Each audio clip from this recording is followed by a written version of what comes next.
Indonesia, salam Nusantara dari Sabang sampai Merauke, dari Mangan sampai Pulau Rote. Mantaplah iman kita, mantaplah kasih kita, mantaplah pengharapan kita tentunya dalam Yesus Kristus menjadi Tuhan dan Juru Selamat kita dan Juru Selamat dunia. Jangan katakan bahwa Yesus bantuan, jangan katakan pula bahwa Yesus Juru Selamat. Dia adalah Tuhan, dia adalah Juru Selamat. Kalau engkau percaya, engkau akan diselamatkan. Kalau tidak percaya, engkau akan dihukum. Yohanes 3 ayat 36. Dan anjing saya sedang terbaring, ya aman. Dan juga kita mengatakan, Yesus mengatakan dalam Yohanes 14 ayat yang ke-6, akulah jalan dan kebenaran dan hidup, tiada seorang sampai kepada Allah kalau tidak melalui aku. Dan Petrus mengatakan dalam 104 ayat 12, dan keselamatan tidak ada dalam siapapun juga selain dalam Dia Yesus Kristus. Karena di bawah kolong lain ini tidak ada nama lain diberikan kepada manusia yang olehnya kita diselamatkan. Dan Yohanes Kisah Rasul ini Kisah Rasul 16 ayat yang ke-31 berkata, percayalah kepada Tuhan Yesus Kristus, maka engkau akan diselamatkan, engkau dan seisi rumahmu. Itu Paulus katakan. Jadi percayalah. Dan saya mengucapkan selamat sore bagi kita semuanya.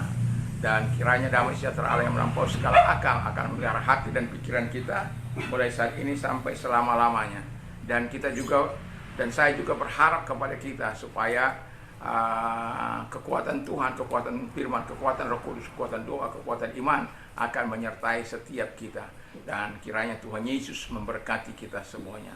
Terima kasih. Dan saya sebelum kita berdoa mendengar firman Allah, mari kita berdoa. Firman Tuhan itu hidup dan berkuasa. Jadi kalau dia hidup dan berkuasa, kami percaya tidak ada yang terlalu sulit bagi Tuhan. Terima kasih. Pertolongan selalu datang tepat pada waktunya bagi setiap orang yang percaya. Dalam nama Yesus, haleluya. Amin. Saya akan membacakan Ibrani 4 ayat 12 sampai dengan 13. Sebab firman Allah hidup dan kuat dan lebih tajam daripada pedang bermata dua manapun. Ia menusuk amat dalam sampai memisahkan jiwa dan roh, sendi-sendi dan sumsum. Ia sanggup membedakan pertimbangan dan pikiran hati kita. Dan tidak ada suatu makhluk pun yang tersembunyi di hadapannya. Sebab segala sesuatu telanjang dan terbuka di depan mata Dia, yang kepadanya kita harus memberikan pertanggungan jawab. Puji nama Tuhan. Jadi tema kita adalah firman Tuhan hidup dan berkuasa. Yang mau saya katakan adalah bahwa dari pembacaan kita saya mengajukan pertanyaan, apakah dampak firman Tuhan yang hidup dan berkuasa itu? Dampak firman Tuhan yang hidup dan berkuasa menurut Ibrani 4, 12 sampai 13 adalah yang pertama.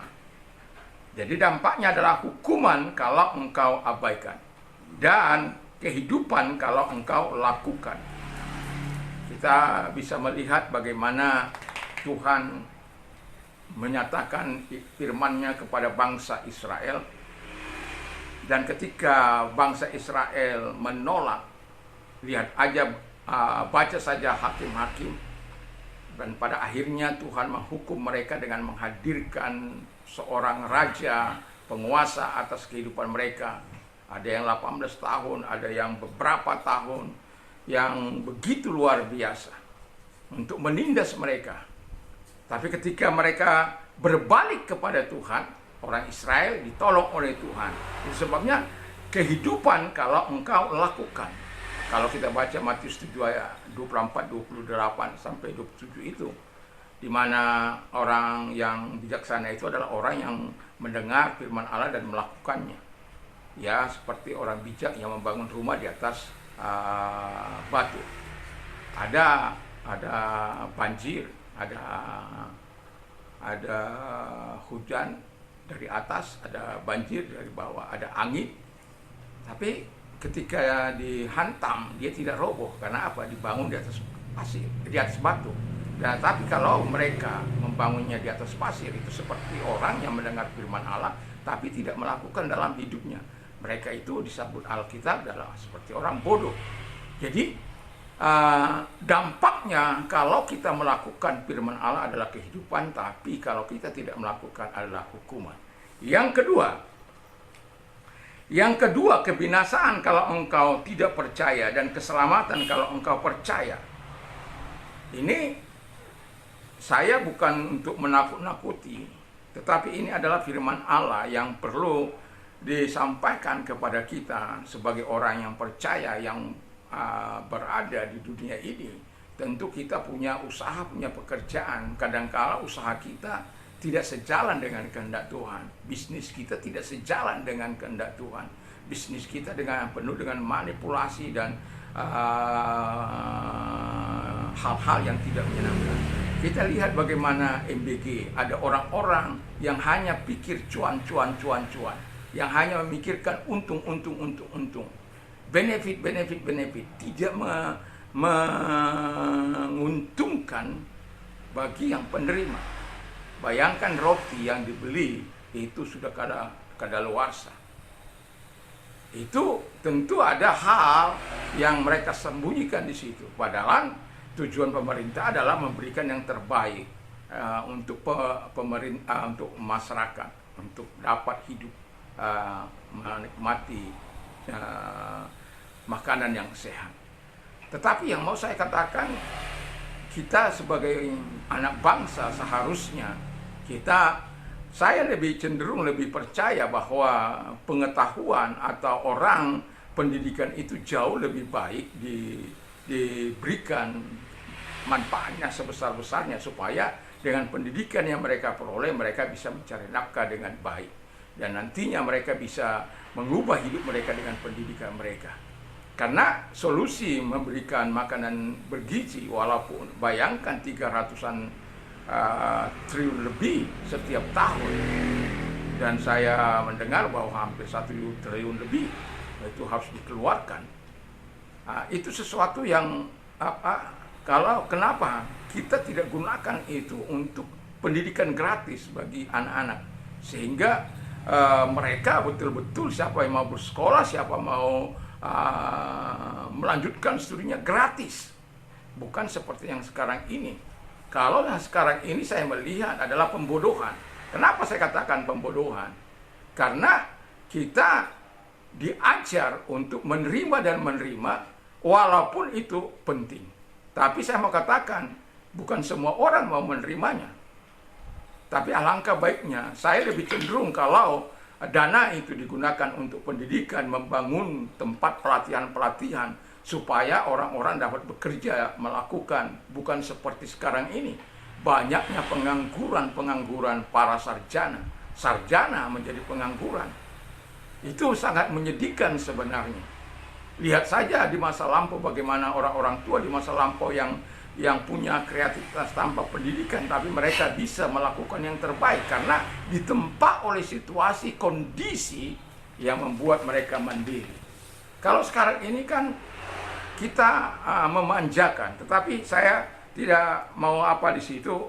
Saya hanya menghibur kepada pemerintah supaya pemerintah lebih bijak untuk memberikan atau membuka selebar-lebarnya bagi dunia pendidikan kepada gratis. 300 triliun lebih itu bisa digunakan untuk beasiswa mereka daripada dimakan yang ujungnya jadi tai. Mohon maaf. Nah, kalau itu kita lakukan, maka kita hanya memberikan pembodohan bagi masyarakat. Tapi kalau kita memberikan bagi mereka ilmu, mereka tidak akan menderita karena situasi kondisi mereka. Tapi mereka akan bisa mengubah hidup mereka.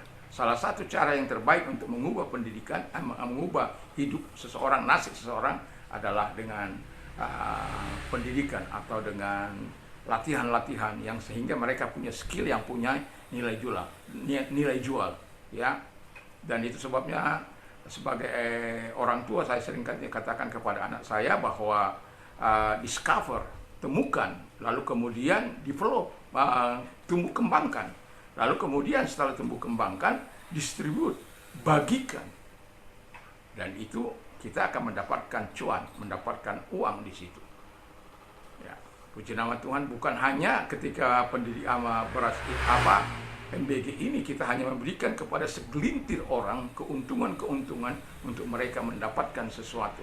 Apapun kata pemerintah, mereka akan tetap membela diri mereka. Tetapi mari kita pikirkan sesaat, mari kita berikan pendidikan yang terbaik dengan pendidikan gratis sampai kepada sarjana. Saya yakin dan percaya Indonesia akan jauh lebih baik daripada situasi sekarang. Daripada 300 berapa itu hanya digunakan dan kemudian ujungnya sampai ke jamban. Tapi kalau itu digunakan untuk pendidikan, maka saya yakin dan percaya itu akan mengubah nasib anak bangsa. Dan firman Tuhan hidup dan berkuasa itu juga memberikan, kalau kita tidak percaya kita akan binasa. Tetapi kalau kita percaya kita akan mendapatkan keselamatan. Jadi kebinasaan kalau tidak percaya, keselamatan kalau kita percayalah kepada Tuhan Yesus, maka engkau dan seisi rumahmu akan diselamatkan. Dan Yesus sudah berkata dalam 1 Yohanes 1 ayat 12, seberapa orang yang menerima dia diberinya kuasa untuk menjadi anak-anak Allah. Itu sesuatu yang luar biasa. Jadi iman kita diajar untuk berevolusi. Iman kita diajar untuk melakukan hal-hal yang kreatif. Iman kita dengan pertemuan kita dengan Yesus, kita tidak dibuat menjadi anak-anak yang pemalas, tapi iman kita akan dibuat menjadi kreatif dan kita akan menjadi suka belajar. Walaupun tidak harus selamanya di pendidikan, tetapi yang mau saya katakan, kita tidak akan never stop to learning. Long life education. Dan itu harus menjadi moto setiap kita. Ada orang sudah tamat sarjana, tidak pernah belajar, tidak pernah lagi membaca bukunya. Hanya main game aja. Dan pada akhirnya kemampuannya akan hilang. Daya ingat tidak diasah akan hilang. Tapi orang yang membaca terus-menerus, sekalipun mungkin lambat, tetapi kalau dia terus-menerus, pasti akan bertambah. You know one word, say one word, and then increase. Kalau Anda belajar bahasa, saya belajar banyak bahasa. Tetapi saya mau katakan kepada kita bahwa itu tidak membuat kita pikun juga. Karena firman Allah memberikan semangat yang begitu luar biasa. Tapi sebagai orang percaya saya mau katakan, ingatlah terlebih dahulu firman itu. Responi firman Allah itu, karena dia hidup dan berkuasa. Dia bisa memberikan ketajaman dalam pemikiran kita. Dan yang paling hebat itu, firman itu bisa mengubah hidup kita, karakter kita dari dalam, yang menjadikan kita manusia spiritual yang hidup berkenan di hadapan Tuhan. Yang ketiga kata firman Allah adalah, kalau kita tahu bahwa firman Tuhan hidup dan berkuasa, kalau kita menolak terus-menerus, maka kematian kekal akan kita peroleh. Tapi kalau kita menerima, mentaati firman Allah, kehidupan kekal akan kita peroleh. Jadi pilihan ada di tangan kita.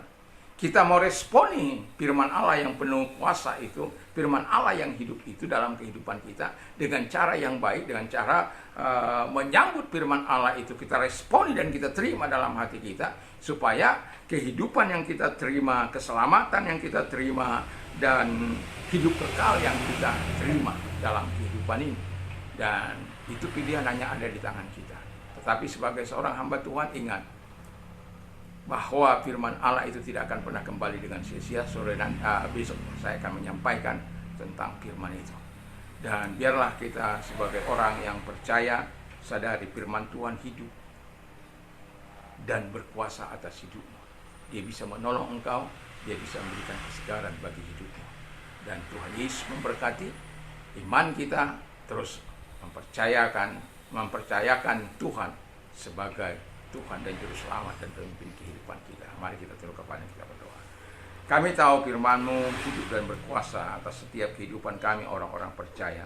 Bagi orang-orang yang tidak percaya pun, dia akan hidup dan berkuasa pada saat yang Engkau sudah tentukan. Maka tidak ada seorang pun yang dapat lari dari kebenaran itu. Terima kasih Bapa di surga, kami meresponi firman-Mu dengan baik. Terpujilah Engkau, dan Kalau engkau sakit, arahkan tangan kepada Tuhan, apapun sakit penyakitmu. Dalam nama Yesus segala sakit penyakit mereka, roh, jiwa, dan tubuh mereka sakit. Dalam nama Yesus engkau Allah yang bisa menyembuhkan mereka, memberikan kesegaran bagi mereka. Sehingga roh mereka tetap menyembah engkau, jiwa mereka tetap terpaut kepada Tuhan, tubuh mereka tetap sehat untuk bisa melakukan tugas dan tanggung jawab mereka dalam dunia ini. Dan juga Tuhan Yesus, kami juga berdoa kepada mereka yang letih lesu dan beban berat. Kalau engkau orangnya, mari. Yesus sudah berkata, marilah kepadaku hai kamu yang letih lesu dan beban berat, aku akan memberikan kelegaan bagimu. Matius 11 ayat 28. Kalau engkau orangnya, arahkan tangan kepada Tuhan, kita berdoa. Terima kasih Tuhan, lihat tangan-tangan yang diarahkan kepadamu. Dalam nama Yesus, kau perlu perhatian kepada mereka.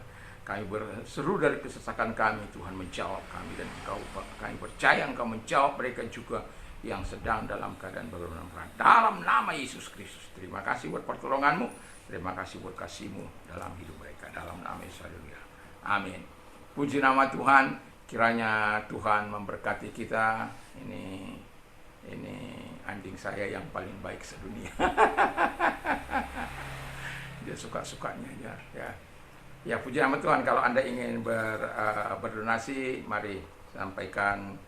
Ya, ada nomor rekening di bawah ini, dan kiranya Tuhan Yesus memberkati kita semuanya. Tuhan memberkati. Selamat sore. Oh ya, jangan lupa kalau kita mengakhiri hari kita, mari kita terus berdoa, membaca firman Allah, dan memperkatakan firman Allah. Ingatlah bahwa ketika kita sudah memberikan buah sulung kita di pagi hari, buah sulung waktu kita di pagi hari dengan datang bersekutu dengan Dia, dan malam hari kita mengucapkan syukur buat segala perlindungan yang Tuhan berikan kepada kita, dan tetap berada bersama Dia. Mantap!